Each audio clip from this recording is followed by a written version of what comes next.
evolutionarily, it was clear many of the emotions that we still have, but sadness is one that doesn't really make sense evolutionary. So therefore, they did these studies. So they found again that it brings to improve memory. So, for example, a person who's in a state of sadness has a greater ability to remember. And now, whether that then transfers over, it's not less important to the fact that in that moment, there's something positive that's happening within the brain, within the person, that's allowing them. Second, that sadness improves judgment. Mm-hmm. And this is also another surprise that they found, again, through studies, that if you put the same decision between in front of somebody who's in a happy mood and in front of somebody who's in a sad mood, then the person in the sad mood would more likely make the better judgment, which is, again, very interesting.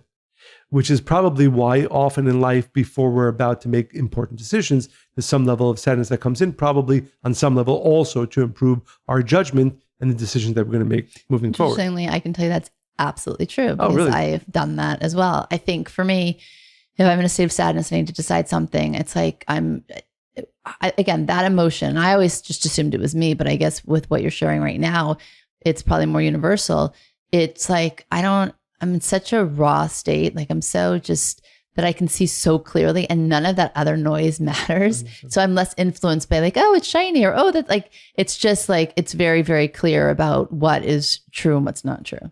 Thirdly, sadness increases generosity, which is also interesting. And if you don't mind, I'd like to read the study that they ran, which I found just interesting.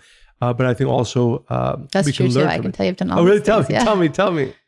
Yeah, because if I'm feeling sad, then I can also recognize more in another person where there's lack. Like I'm paying attention to it. You can empathize. And then I know what would make me feel better, because I'm not able to give to myself necessarily when I'm in a state of sadness, is to give to somebody else. And so it's that I'm like drawn to that. And it works every time. Interesting.